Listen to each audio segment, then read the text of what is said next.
Malnutrition is going down until 2019, but obesity and overweight has increased in more than 50% of the population.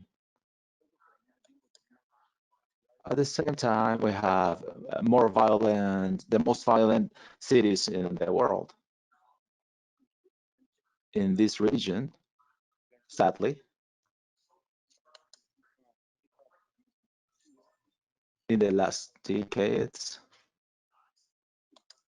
due to the decrease in the raw material prices, the economy hasn't growth. Our region went from military regimes to democracy, and now our task is to defend our democracy. In this very complex context, we are affected by the virus. The epicenter of the pandemic is in our region. Our governments have reacted with a series of measures in health, expanding social protection, economic measures for employment. But the situation is so strong that besides losing a lot of lives, we are having increased poverty. Dialogue is being fostered to help our countries to manage the policies on the pandemic, but also thinking about the transformations of agricultural systems looking forward so that they are sustainable, environmentally friendly, socially inclusive, and so that they are resilient to this type of situations. In this panel, we have extraordinary participants: Valeria Piñeiro. We also have today a financial vision represented by Pedro Martel. Yeah, not well done.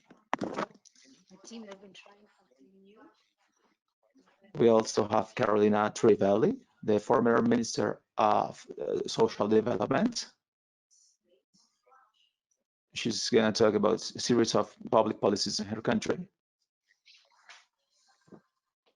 We also have Christian Gomez, the Director of Global Governmental Affairs for Latin America, Walmart.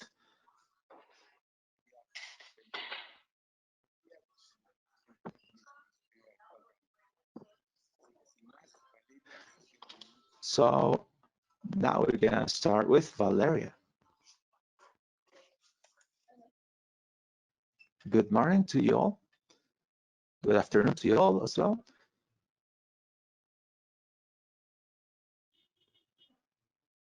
Good morning, good afternoon. Thank you for joining us. My intervention is about our work in IFPRI on the impact of COVID-19 to contribute to dialogue and mitigate the effects of this crisis. I'm going to focus today on Latin America and the food safety, which is one of the most critical issues for us. I'd like to begin by showing you the chronology here divided into 3 stages. We can see the short term with logistic uncertainty, unemployment, closure of schools, and some food programs that have been cut. In the medium term, you have the productive chain and the supply. In the long term, we have a global recession and less nutritious diets. The channels of transmission of COVID-19 in Latin America and the Caribbean are seen through the reduction of international trade, the fall of primary products or commodities. You're going to have less demand of touristic services and international wires. In brief, the crisis has 3 stages: the impact, the transmission, and the mitigation. The analysis of policies and their priorities in each stage will be indispensable. We've seen the stages of the crisis, and I would like to highlight the connection between a health problem and the food crisis and the economic crisis. This is what stands out in this crisis compared to other crises we've had before. There's interruption in the supply of goods. There's panic among customers. We are going to use the general equilibrium model with my colleague David Labor. We analyzed the scenario in this crisis. As I mentioned before, we've seen a global recession, and we can set a difference with other crises. Everybody's going to lose, every sector, every country. A 5% recession globally is going to increase about 150 million extreme poverty victims. Latin America is not an exception, and we're going to have an increase in extreme poverty. I mean, the $1.9 statistic. Particularly in Latin America, Central America is going to see more increase in extreme poverty, but in South America, the rural population is going to see this extreme poverty crisis. There's going to be a food crisis, not because of prices as in previous crises, but because of production, reduced production due to income. The economic crisis is going to be seen in all countries, but it's going to be different depending on the variables like population, productive structure, and connections. In this image, we can see that developed countries as a group will have some economic impacts that will lessen or diminish the gross domestic product. In Sub-Sahara, Latin America, they will have a higher impact because they depend a lot on trade and the export of commodities. So in Latin America, we estimate a 6% decrease in the GDP, 4% for the families, and exports is gonna fall about 30%. In the food industry, we'll see a 2% decrease compared to total exports, and the added value is gonna fall about 4%. Seeing the graph we have here, we see a decrease in the global consumption of fruits and vegetables. And this will lead to deterioration of the diet. Next slide. Global markets are well supplied.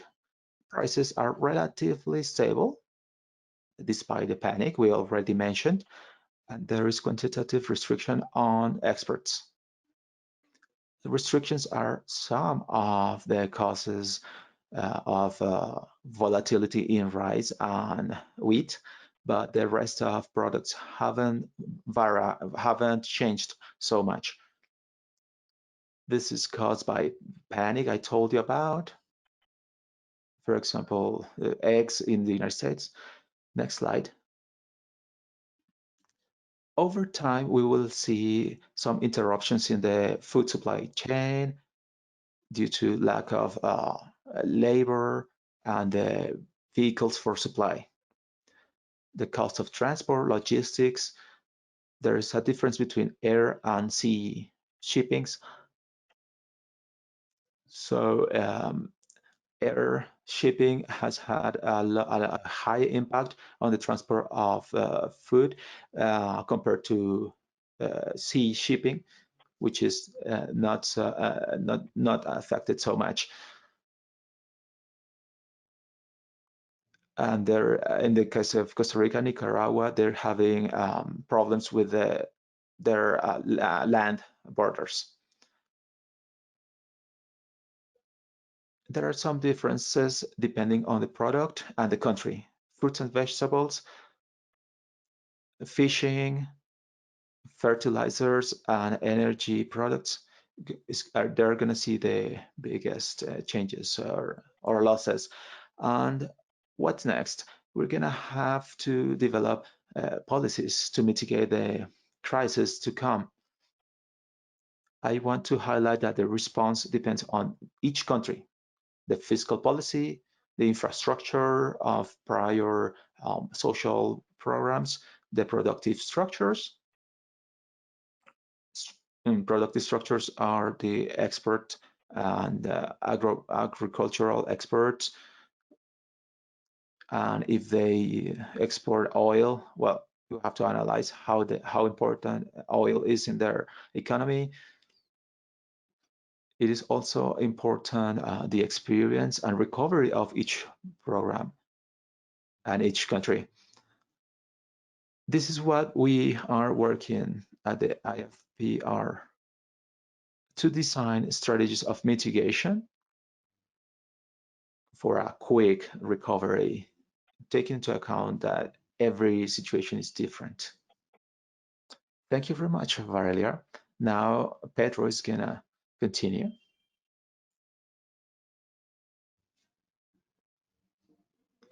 Good morning, Eugenio. Thank you for having me. Thank you all for joining us today.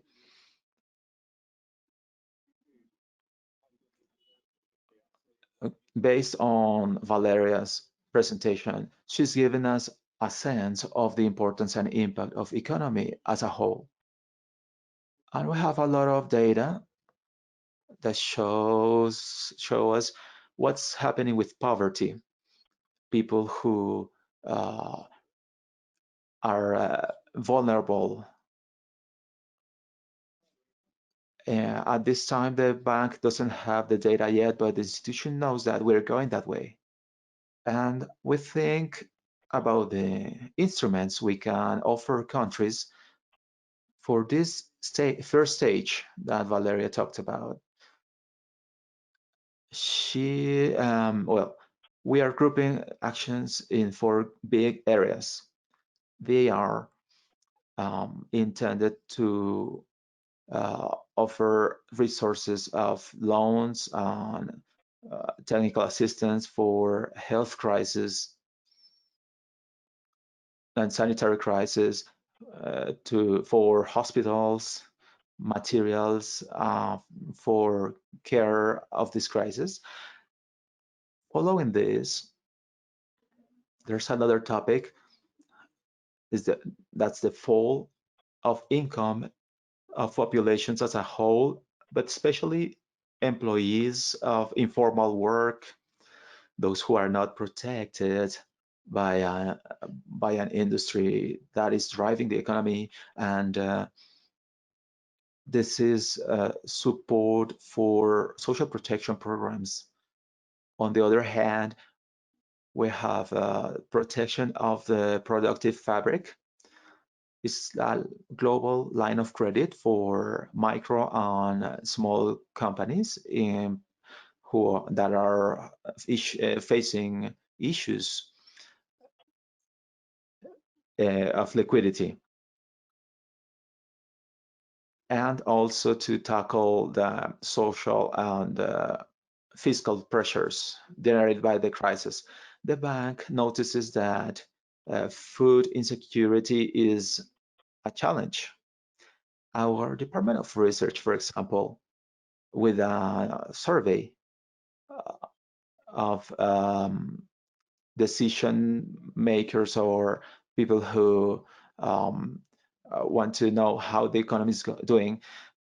After surveying more than 200 people, they found that 50% of respondents have had a poverty problem. 40% are already experiencing. The most poor populations are experiencing changes in their diet, as Valeria showed, right? Before that, the bank says we need to set a team for multiple sectors for this food safety crisis that is coming. With this multi-sector team with the agriculture, transport, and commerce areas, we're going to start to see the topics of food safety as part of a food system. And they're asking us to work in a coordinated manner, but still taking into account the problems of access and also going deep into the topics that we're going to face in the future. As a team, we set up a deployment, which is very quick, to obtain information that was not there before, because the emergency occurs and we don't know what's going on with the producers and the team of the bank and some systems of surveys that we had. We went into the field to see what was happening with the producers in this micro behavior of producers. Next slide.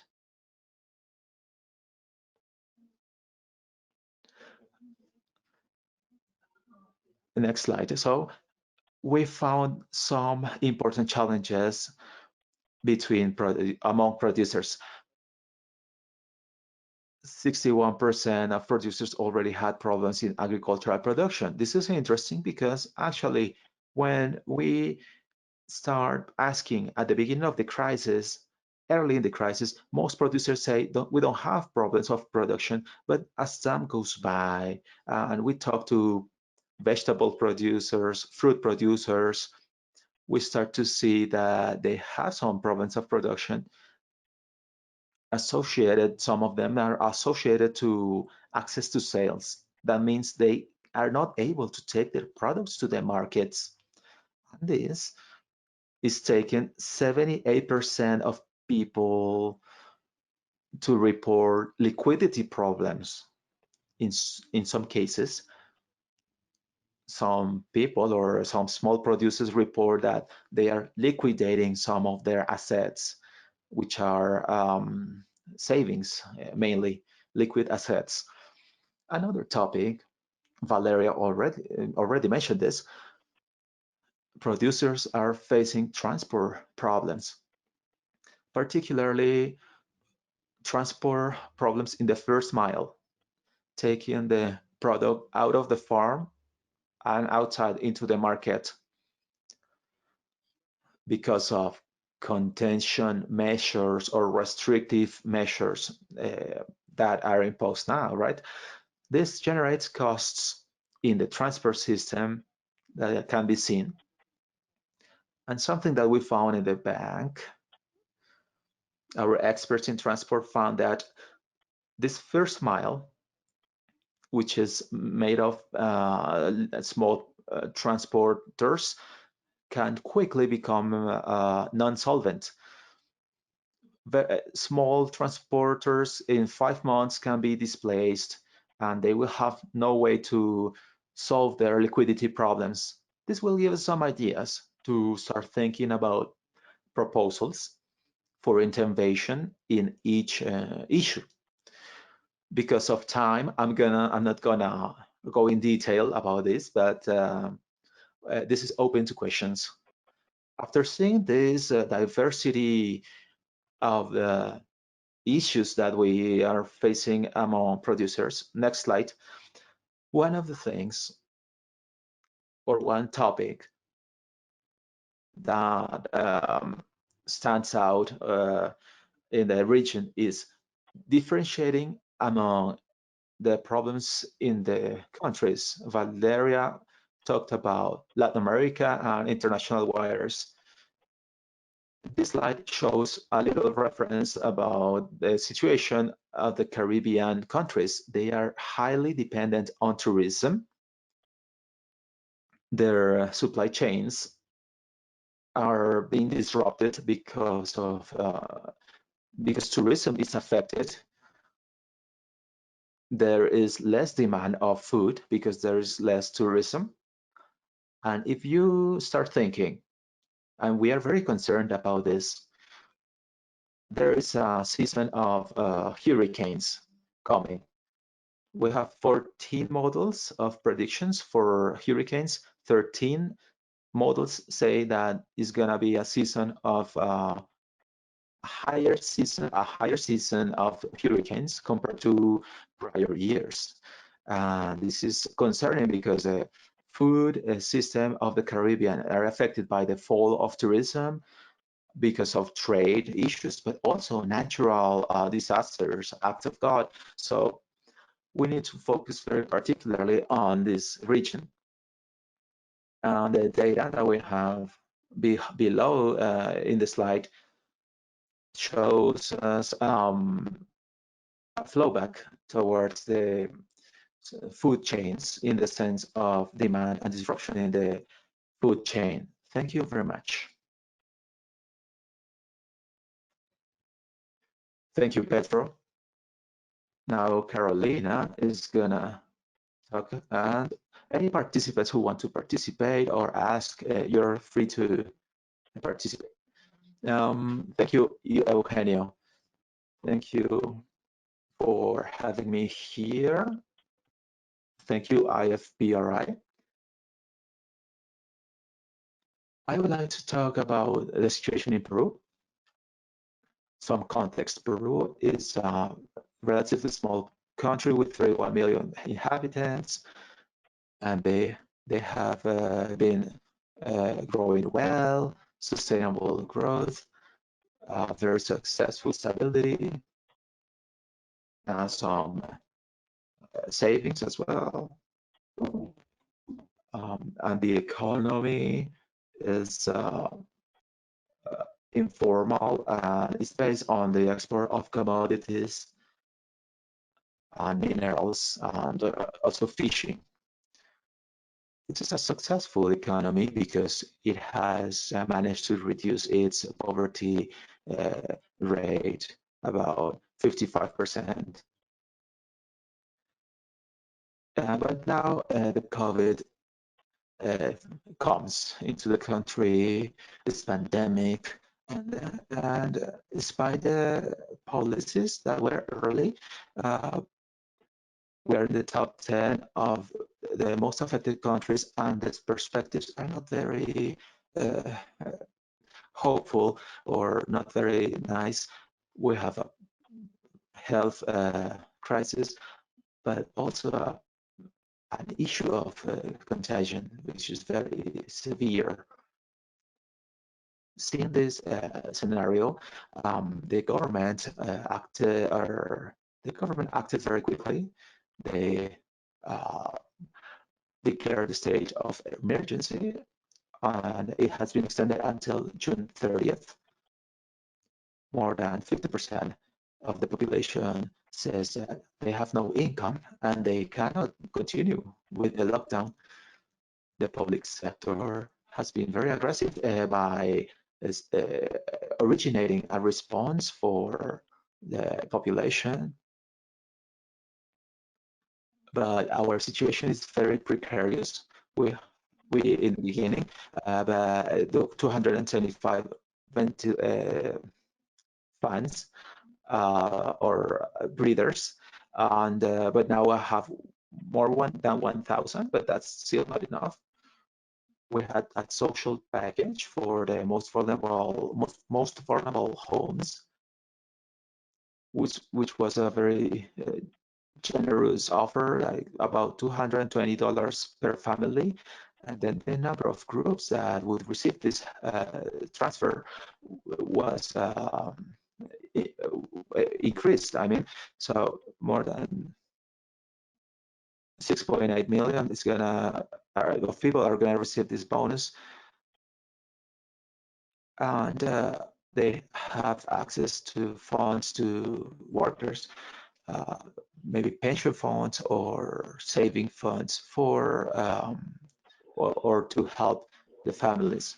And we also have economic package that generates liquidity for the companies.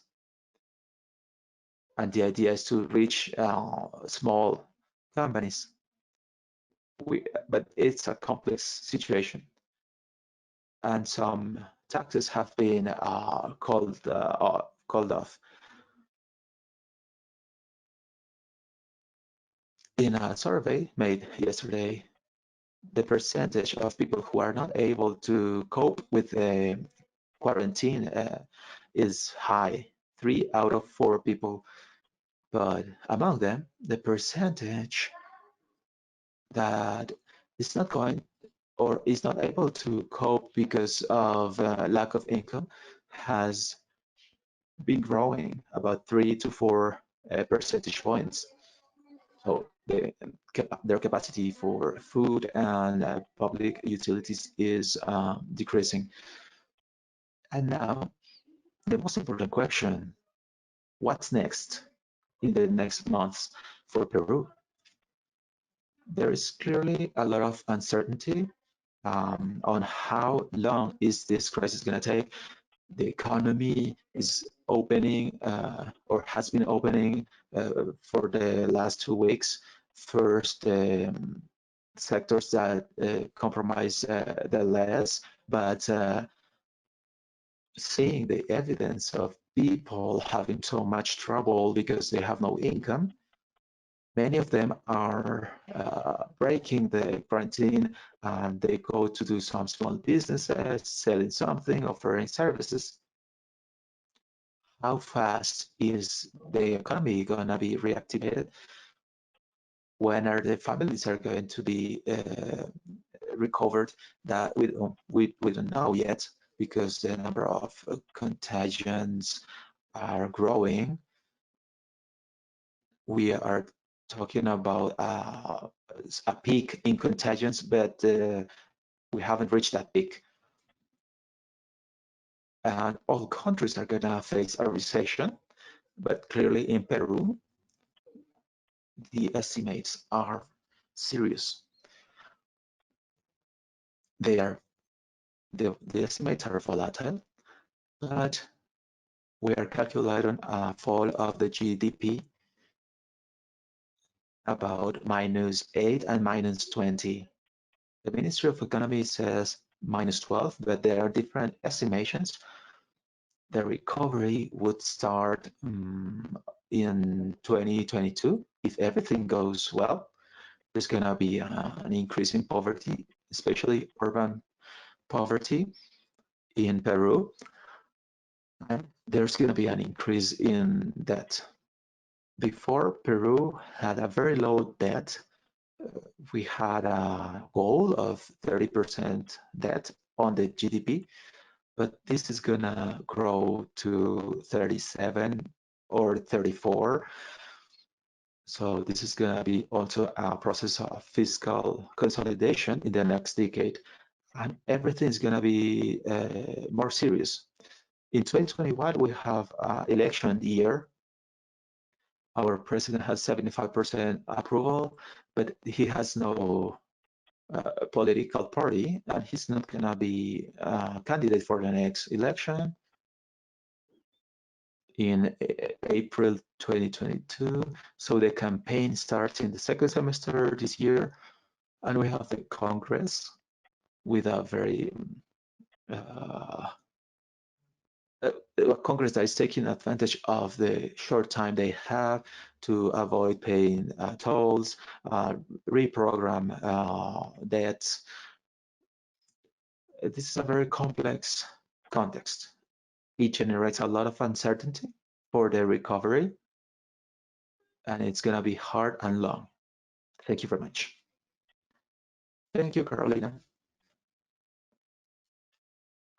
So guys, if you have questions, please feel free to ask. Now, Christian is going to talk. Thank you, Eugenio, for having me here.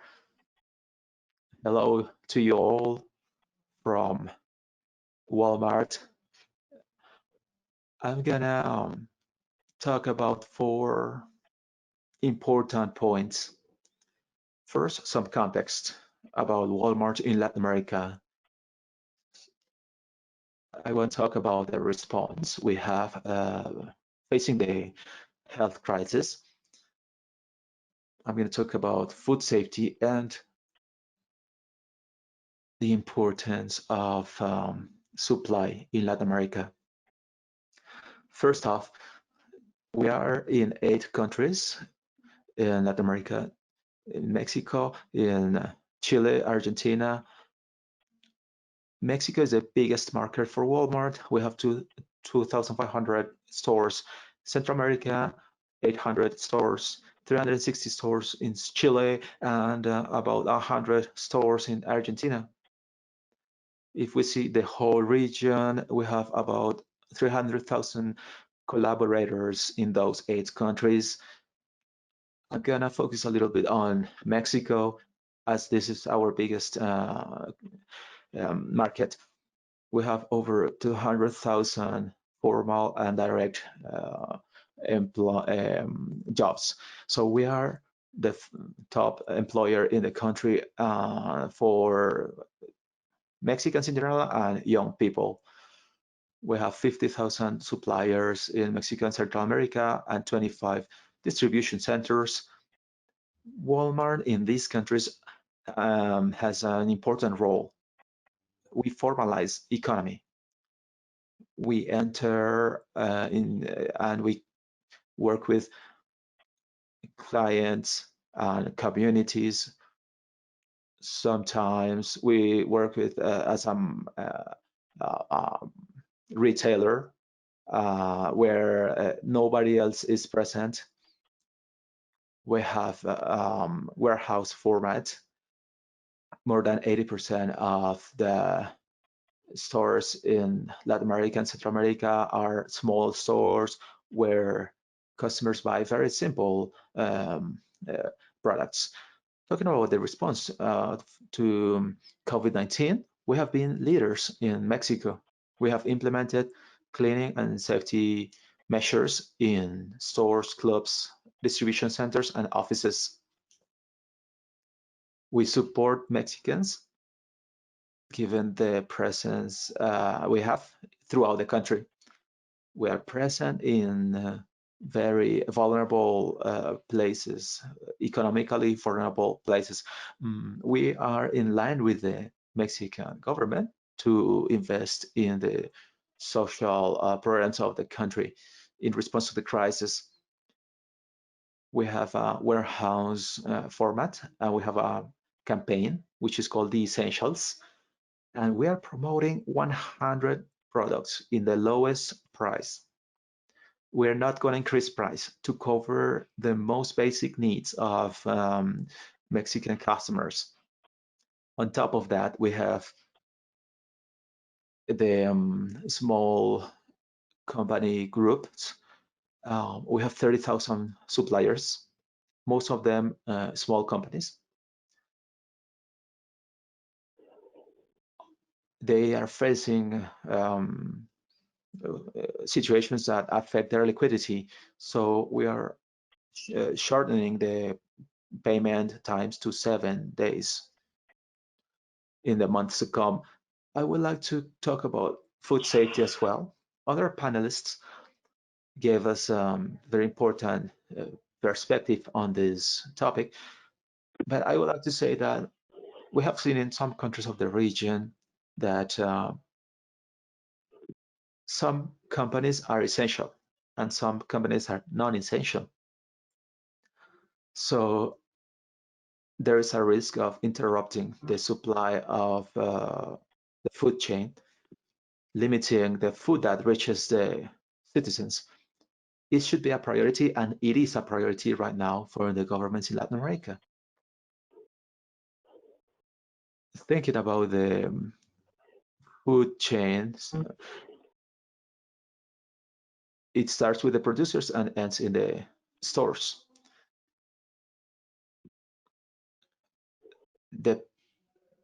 The pickup, which is something that Walmart offers, that you can buy online and then you pick up the countries, but now the home delivery has to be protected because electronic commerce is not able to reach every customer, particularly the most vulnerable clients or customers are not reached electronically. If a distribution center is essential, the whole facility should be open because it is very difficult to make a difference per product in a distribution center. throughout the crisis, we have seen that the needs and the preferences of customers have changed, starting in March and ending in June. So the confusion and panic can increase the perception of scare or lack of products. We're seeing even some looting in some parts of Mexico. We're seeing restrictions to exports that also may cause a perception of scare, lack of products. I would like to finish by talking about the supply of Walmart. We have a supply chain throughout the world. We are working with Latin America, Asia, Europe, and the situation so far, we have seen some clashes and some ruptures, but the supply chains have been robust. It depends on the specific category. In Central America, we focus on clothing. In South America, we focus on fruits. In Ecuador, we had to leave Ecuador and go to Peru. When we had redundancies in Peru, we went to Chile. So the chains are very resilient. Finally, I would like to tell you that we are working to become more agile. Customers and people are going to change their demand. We are seeing a lot of demand for electronics, games for children. Just to give you an example of a partnership we have with a company called McKesson. In 3 weeks, we were able to raise in Central America a production of sanitary aprons for the United States.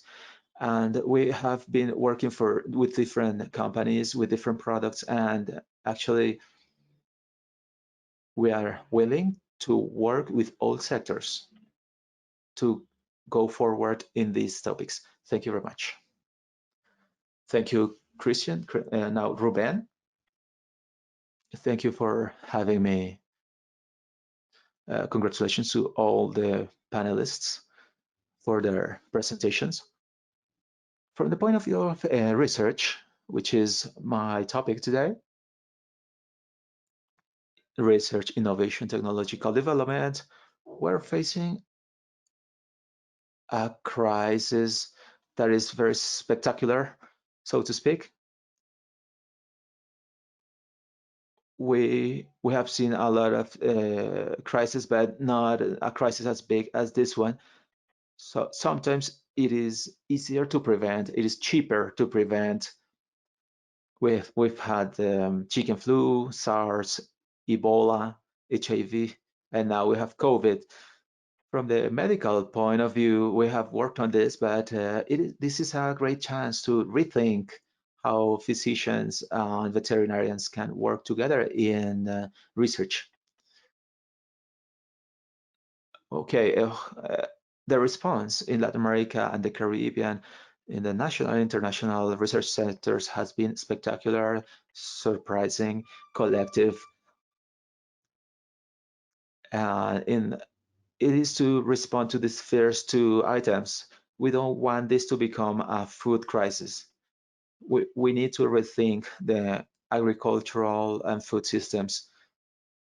The research systems have been declared as essential.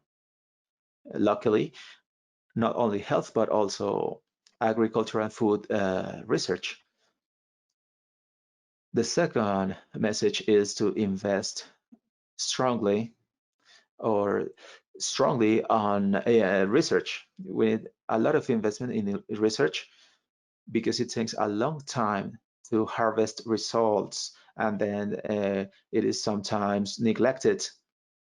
This is a great time for research. Next. We were doing good in the poverty reduction and hunger reduction, as you can see in this graph. almost all of Latin America was doing very good before COVID. Sadly, well, we say we are great exporters of food, but a third of the inhabitants in this region are gonna be or are in poverty conditions. We're talking about 90 million Latin Americans and Caribbean people in conditions of poverty. So we were doing so good, but well, this crisis is hitting us hard. In we were growing in obesity and overweight, and due to economic crisis, right now we may have a change of diet into less nutritious food. Another topic is that we need to take this seriously and invest more in research. We see that focus is going to research, human development. They are investing a lot more. There are a lot of positive things, from human health into food science. You can see here 1% in this graph. It means every 100 pesos produced, only 1 peso is invested in research. The most developed countries have invested more in research. They invest 4 and 5%. These are historical levels or low levels of investment in research. With this level of investment, we are not going to be able to face the challenges. I'm very optimistic. I think we have several solutions for this. I'm going to mention 1 or 2 ways to solve this. One is to innovate, to transform these systems, but seeing this as a whole. We need to see the poverty, inclusion, malnutrition, climate change, and the biodiversity and the degradation of ecosystems. As we say here, if climate change could be transmitted as a virus, it would be more important right now. So we need to see health as a whole. There's a new horizon of possibilities for science, and they are rooted in the importance of highlighting public research. In Latin America, in the 80s and 90s, something happened. I hope that public resources are invested effectively, the same as they are invested in health. There is a lot of science called agricultural science that comes from health science. Mapping of genomes, for example, to improve crops, that comes from health sciences. So it is very important.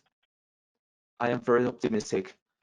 There's gonna be a huge benefit for agricultural sciences if we invest more in health sciences or health research. As the title says, we need to rethink. If the resources are scarce, we need to rethink. We need to prioritize. I mean, in general, think about national systems. Maybe we are fragmented in different small programs and we are not cooperating with our neighbor. So we need to take this opportunity given by this crisis to cooperate. The digital channels, we can now work from home. We can do a lot of things from home virtually, just like this webinar. In agricultural sciences, we are expanding a lot in this virtual work and the transfer of technology. Another item is to rethink priorities. There are a lot of things that the private sector is doing, other agencies are doing. We should focus maybe on other topics. Each country has to set its own priorities. We need to prioritize again. and think in the medium and long term, and we are doing it. Finally, strengthening internal cooperation within the countries. Sometimes we are fragmented, biodiversity research, international research, national center research. We should work collectively.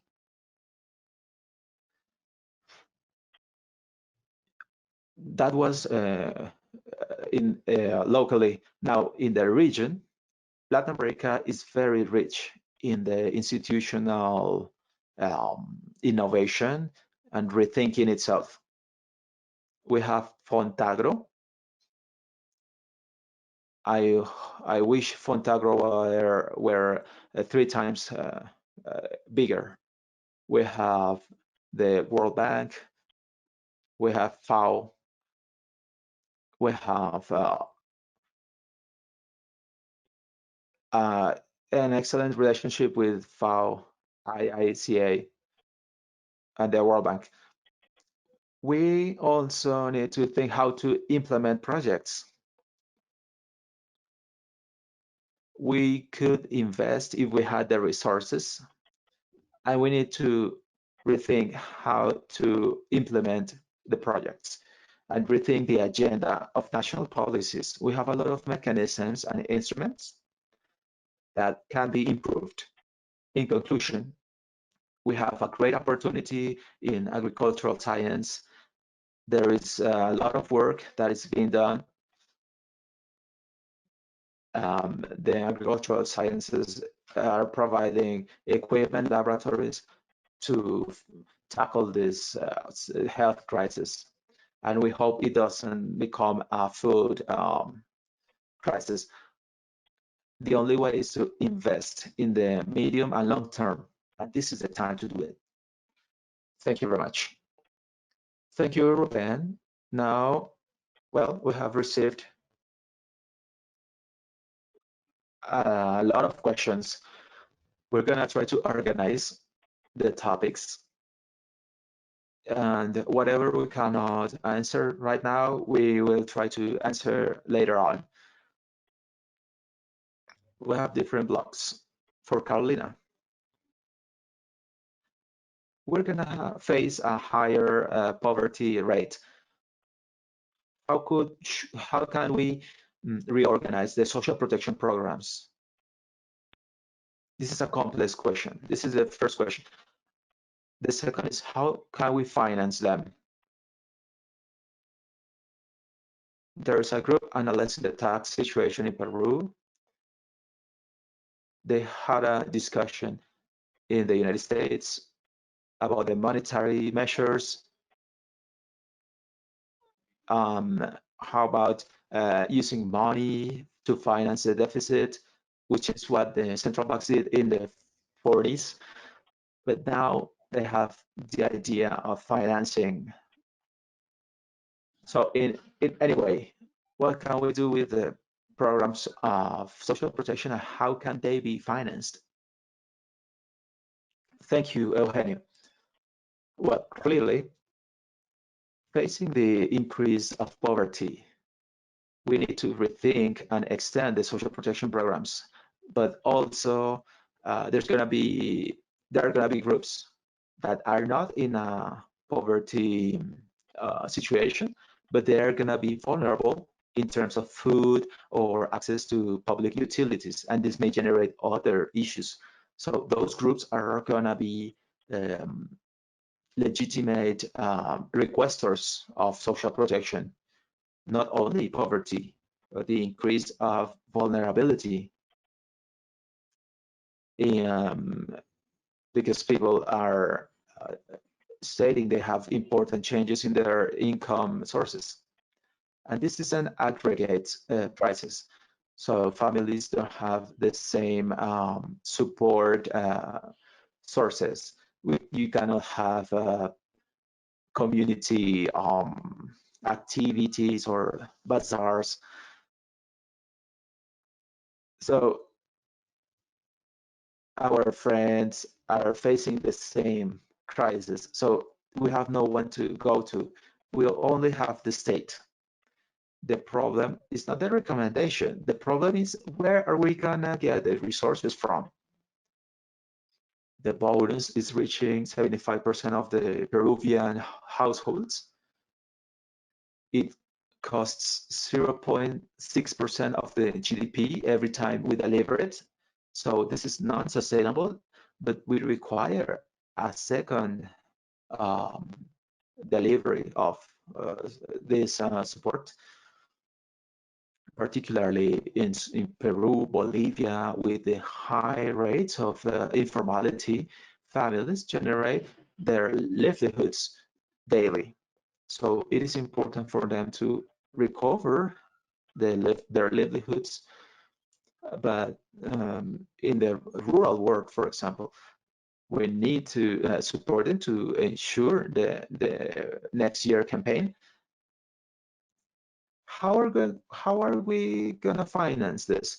Well, Peru has a strong macroeconomic shoulder. The monetary instruments have been used basically to provide liquidity, complemented with warranties of the macro system. This discussion in Peru is not the most important right now. Right now is the increase of debt. That was very debt before, but as I told you, we need a consolidation, a tax consolidation that is going to take about 1 decade. Thank you, Carolina. Any question? Oh, there's a question for Pedro.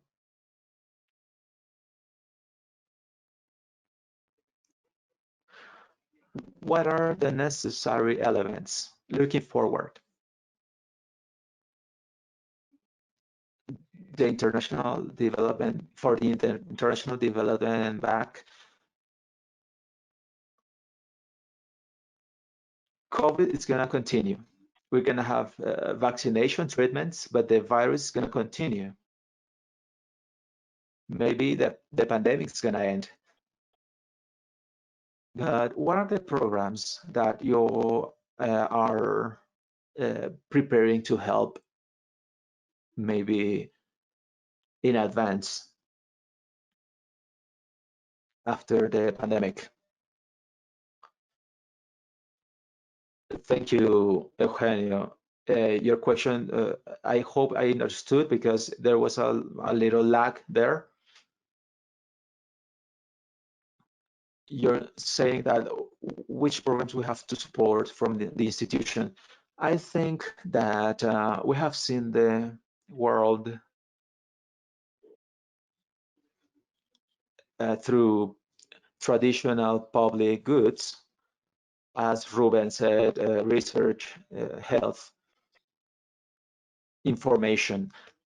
Everything has to be maintained, but I think there's gonna be a twist to understand the spaces of public intervention that we didn't see before, because we thought this was a private role. I'm talking about the bank's public finance role. The pandemic shows that there is a disruption in the supply chain from production to consumption. The private sector used to deal with this before the pandemic, but now the topics are gonna be rethought. I see that we need to think whether we need investment in terms of warehouses. But we used to think that the private sector was going to take care of that. But now we need innovation in the trading systems to begin investments, for example, in storage and fast displacement or fast transport. Another topic is how to help the supply chains of food to reach the most vulnerable, as Carolina mentioned.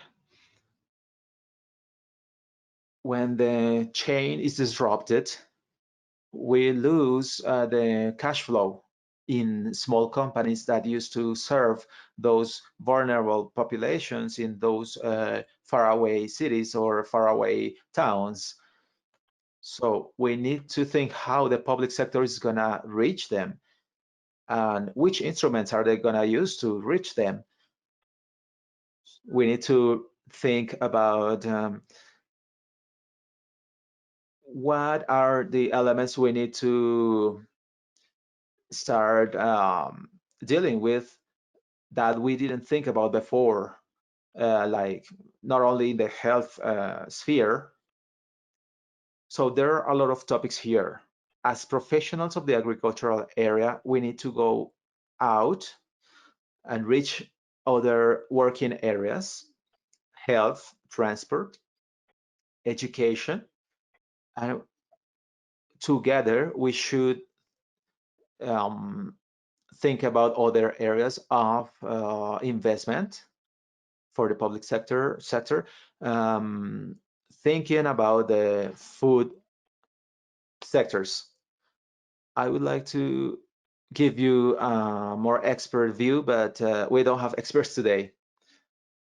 Ruben, you mentioned a very interesting seminar about the organisms of agricultural companies in Latin America, FAO, Fontagro, and several countries, Spain as well.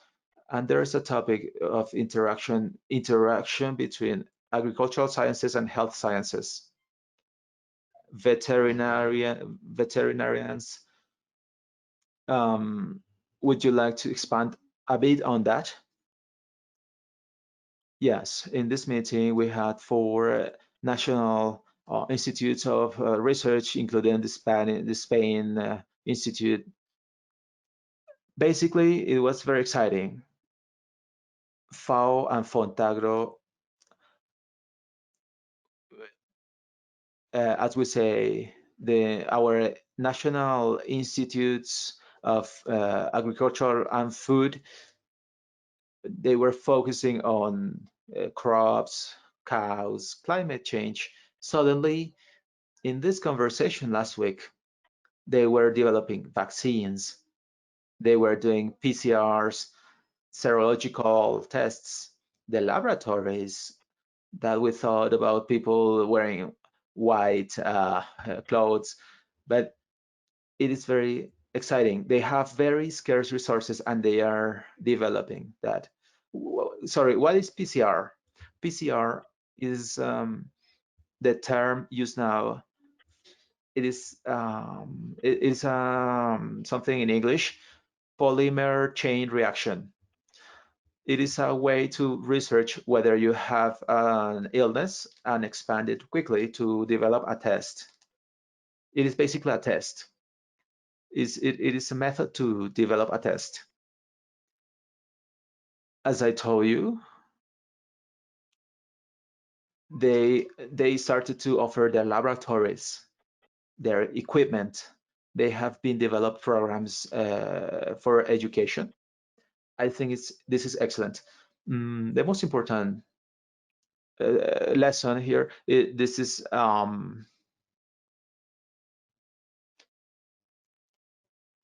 this is a pandemic, but we have a new virus every 4 months, and we don't even notice it. And there is a great connection between agriculture, health, and nutrition. We cannot invest only in human health, obviously priority health, but you need to go to the root cause of health problems. How can you connect that? As Pedro said, you're doing it in the World Bank, and the Development Bank. If we can do the traceability of food, if we have transparency of health, now we are asking, can we eat this? Where did this come from? Where is this food coming from?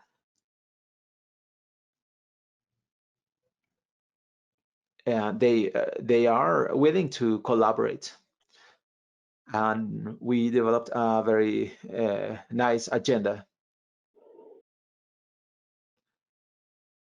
It was very interesting. You can check the video.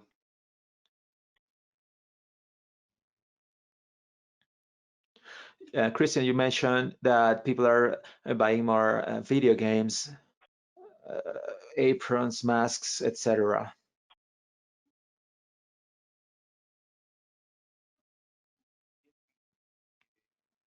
Maybe the change of diet in the type of products that people are buying.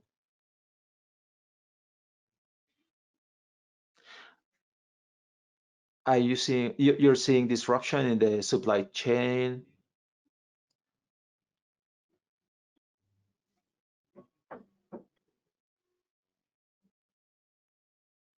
I understand that the change of diet has been covered by the survey in Peru. Carolina commented on this. I'm sorry guys, but the transmission is lagging, so I cannot translate exactly what he's saying. Yeah, that's a good question. I was having some lag there in your question, but today we saw on the news that the food sales has registered the highest increase in 74, and people are eating more at home, buying more at the supermarket, and there is a trend towards buying more certain types of products.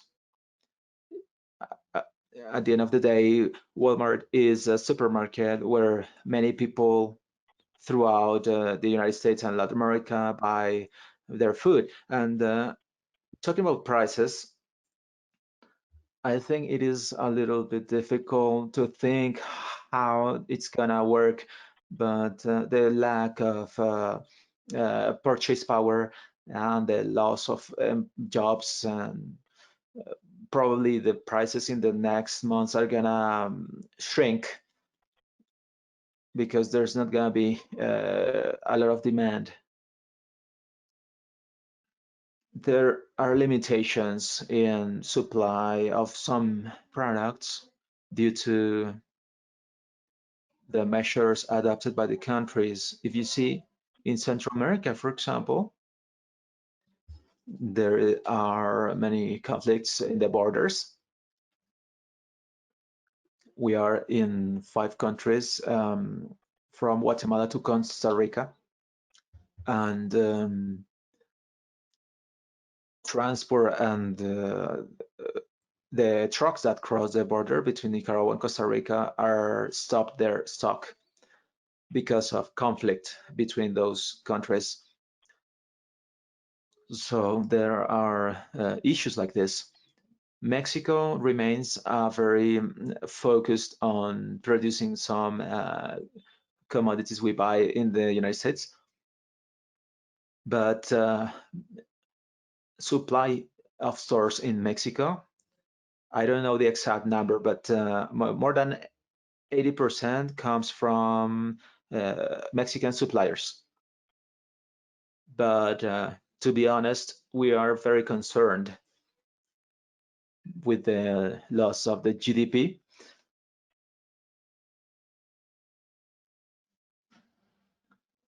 And the decrease of purchase power.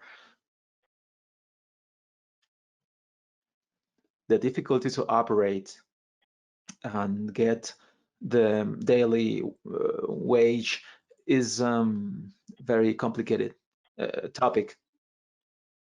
Carolina, would you like to comment on this? Yeah, I would like to say 2 things. There is an extension of the restriction measures, and every time this happens, the group of Peruvian households increases as well. They feel that they have less opportunities to access their regular diets.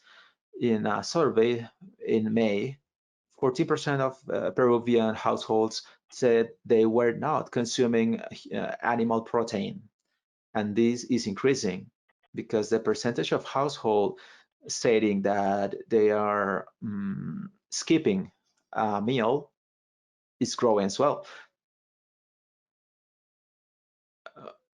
Besides the transfers, they have given also some food, baskets of food to some families. They have reached almost 40% of the families, and those families have been able to continue the consumption of food they don't produce. But the problem for the entire supply chain is not only the income of the final consumer, but one of the vectors in Peru are markets, the vectors of contagion. Most Peruvians continue to go to informal street markets to buy their food, and there we have high contagion rates. Last week, they had to shut down the wholesaler fruit market because 80% of the sellers were positive to COVID when they tested the markets. So there are a lot more restrictions to the spaces of marketing because they are places of contagion.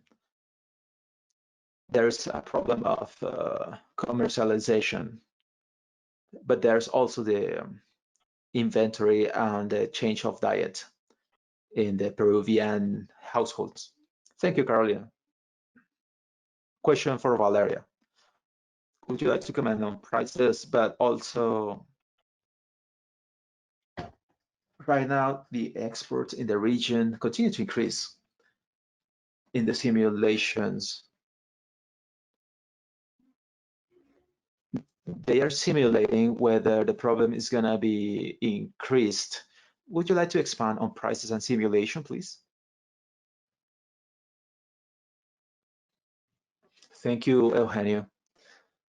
Just to expand on what Carolina said, it is important to see the difference of producers and consumers in terms of prices and the type of product we're talking about. For perishable goods like fruits, vegetables, milk, meat, we are seeing most problems there. In terms of prices for the producers, prices are going to fall because there's going to be less labor available for harvesting, for example, mangoes. So there are less people for working and less mangoes to export. And from the point of view of the consumer, the access to those products is less, as we have seen with the problems with eggs and dairy products. And we have had also problems in terms of meat and frozen foods. The contagion is even higher there because of the low temperatures and how the workers are next to each other, close to each other. So we need to focus on this very carefully because this is a difference between perishable goods, which are nutritious, and compared to cereals. There are differences in the transport costs. Air transport is very expensive now because there are less planes, but sea shippings are the same. But logistic prices are going to increase a little bit. That's what I would like to highlight. Talking about food safety. Talking about exports, some products, some exports of products have fallen already. In terms of supply, Christian mentioned that our other supermarkets are having trouble because people are eating more at home than in a restaurant. So they have problems with packaging of products. So now you don't have the big sacks of wheat, but you have very little packagings. So logistics have changed because of this. Exports have changed as well. If they have trouble finding bananas in Ecuador, they move to another country. We haven't had enough time to see the data, monthly data of exports. We are seeing them now in the first quarter of 2020, and we observed the impact. And we have seen those changes in exports, some of the products, not all of them. And obviously, the agricultural and food sector has been affected by the exports as well. Simulations are in the long term, so we need to give them some time to see those results of the simulations. Some countries are restricting exports, and then problems are going to be more complicated. Christian, you were mentioning increase of prices in the United States, but the prices are gonna drop outside the US. That's what you said. As I understood, there are problems in certain regions, lack of supply in Central America because there are some situations. There are some restrictions for the time of purchase to some hours. So this limits the possibilities for buying, and people are crowding at times of purchase.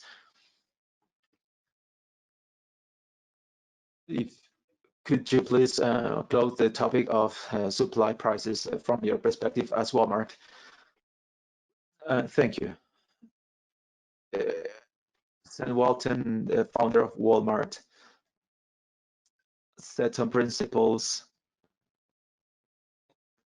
and one of the most important principles is to serve the consumer with the lowest prices. That means that we try to lower the margin of each product. We don't have special conditions for products, and we try to do the same in every country. What I mentioned earlier was that in the United States, there was an increase of 4.1% in prices of food. We are concerned because, as I told you before, we want to be present, to be there for customers in vulnerable areas, both in the United States and Latin America. As we have seen since October in Chile, as we are seeing right now, some of these topics about prices, economic opportunity, they can generate some civil disturbances.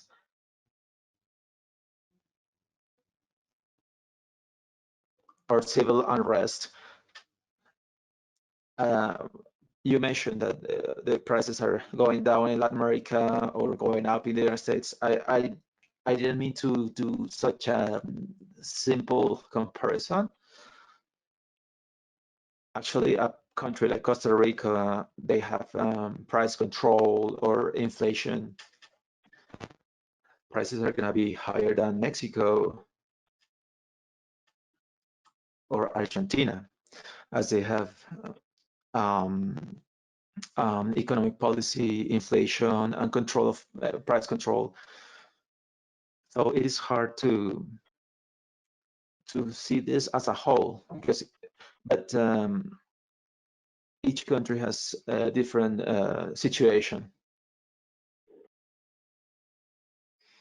Okay, theoretically, we would say the response to the pandemic needs a central office in the highest level with a health program, with tests, treatments, and vaccinations eventually.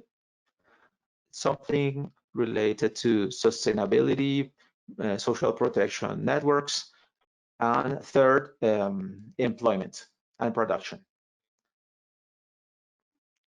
So we need a central office with a comprehensive program, because everything is linked. And in the central government and in the local governments, are we seeing this in our countries? Are we seeing this comprehensive response in our countries? Pedro, Carolina, and Ruben, Christian, would you like to comment on that?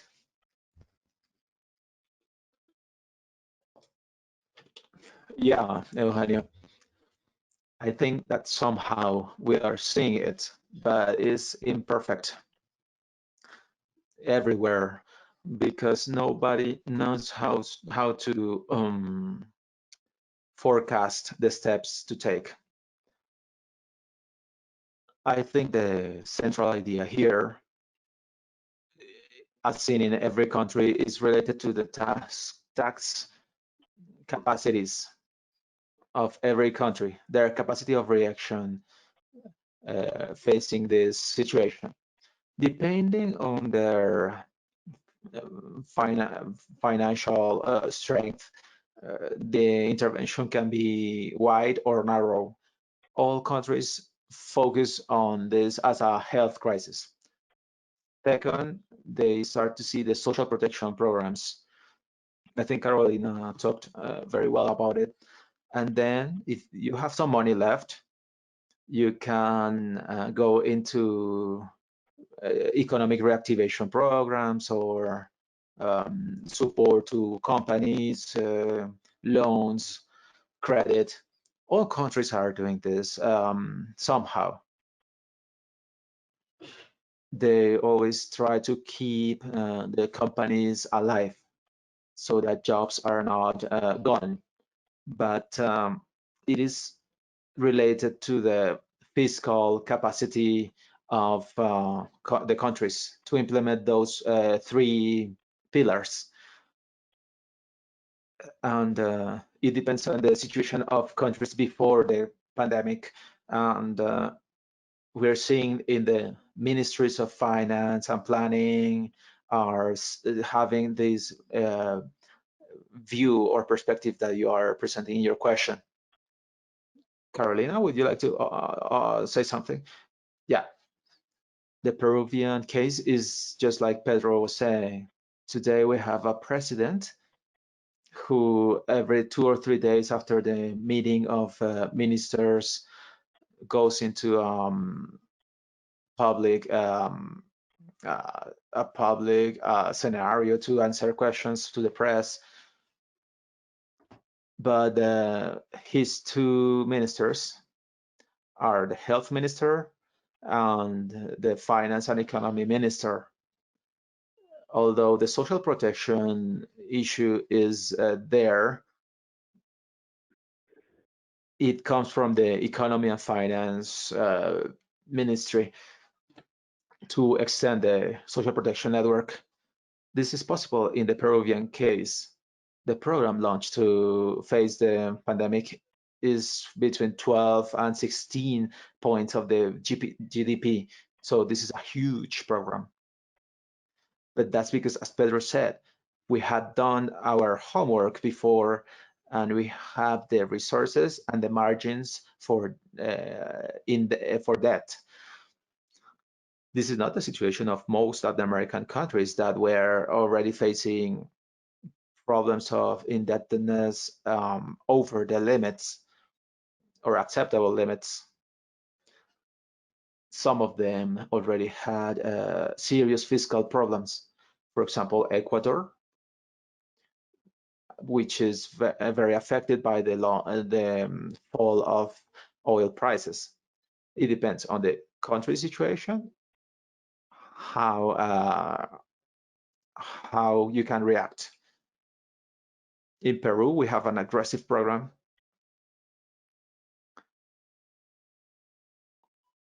But in the first 3 months, jobs, formal jobs decreased about 25%. We're losing that little percentage of formal employment we have despite the program of the government. Would you like to comment on the central office comprehensive plan? A question for Ruben. Changing the perspective. We need more research, more resources for research. You also mentioned the importance of financing the acquisition of new technologies. As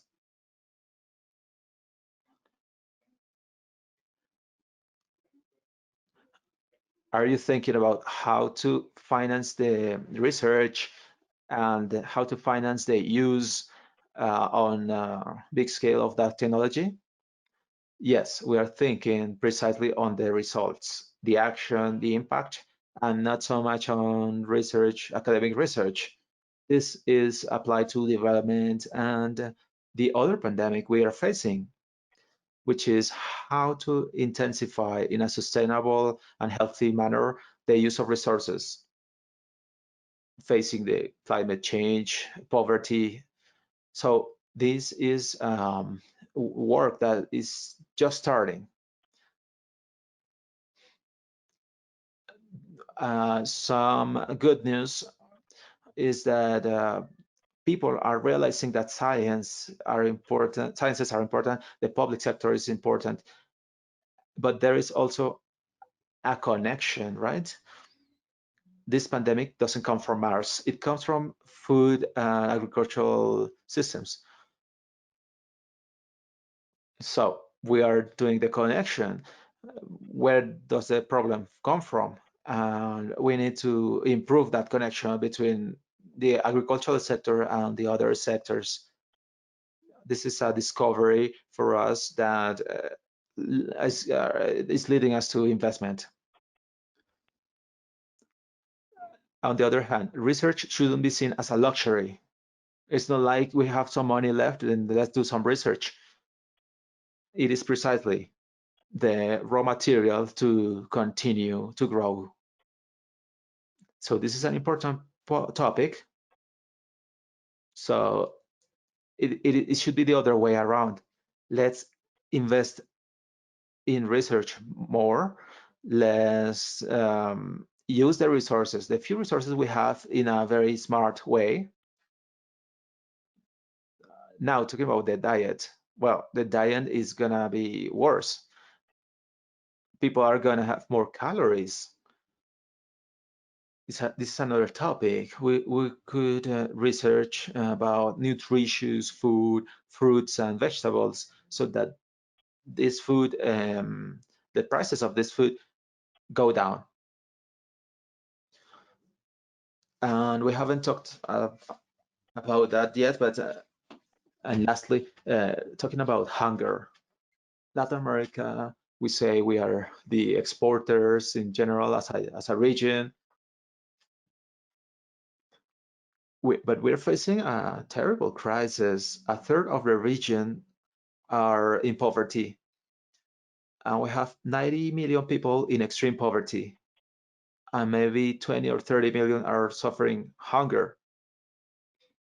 So this is, now we can see this as a connected issue. So that's why I think this is gonna shake the budgets and how we work in the future. Thank you very much. Thank you, Ruben. A question to Christian. How are you preparing for the future to be working in terms of consumer protection, workers? How do you see the future of commercial operations in the region?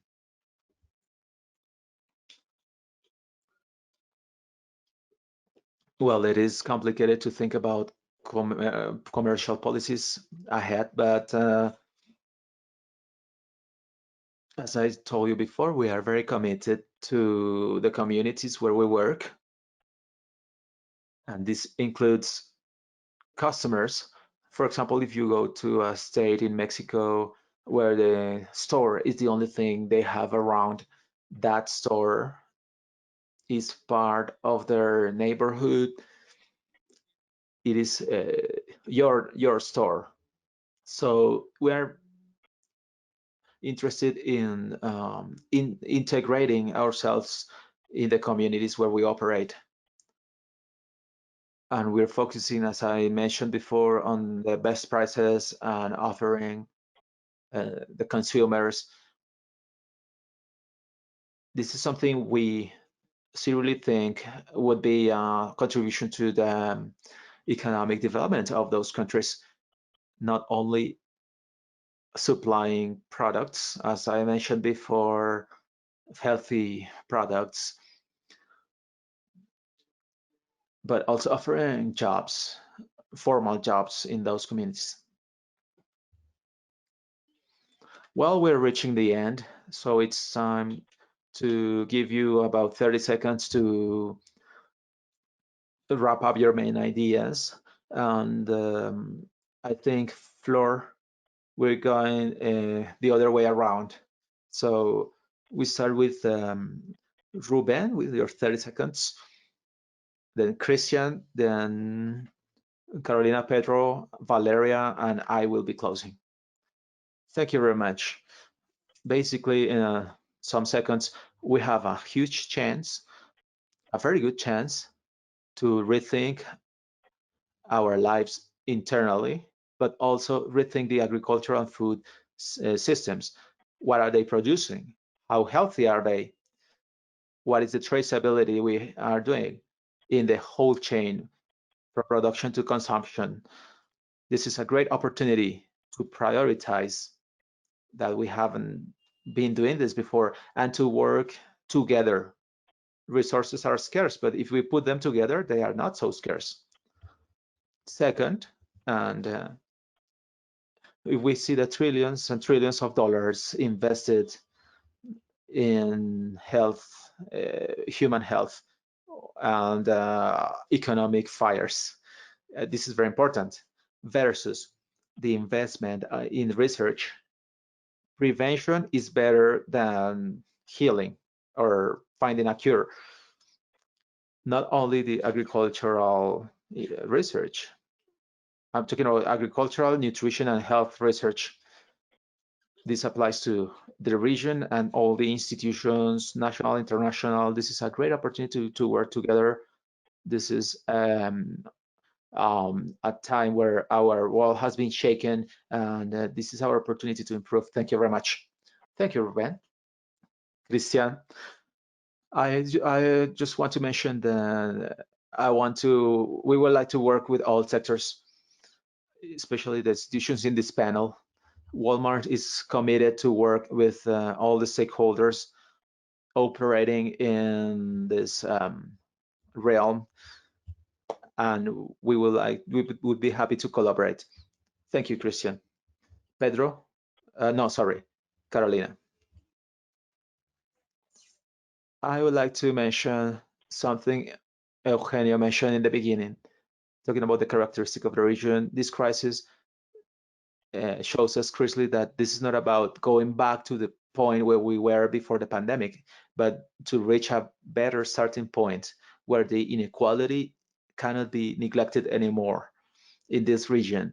As Ruben said, we cannot tolerate the millions and millions of people suffering hunger in the region, but we shouldn't either accept success based on economics, institutions, which are very fragile, informal, vulnerable to any unexpected event. We need to rethink taking advantage of this crisis, not only thinking about recovery, but reaching a better position for Latin Americans. Thank you, Carolina. Pedro. Yes, I would like to add to the line of thought of my panelists. I would like to highlight that agricultural and food systems have been there always. And we reached this moment and we realized that they exist. No, you know, most of the population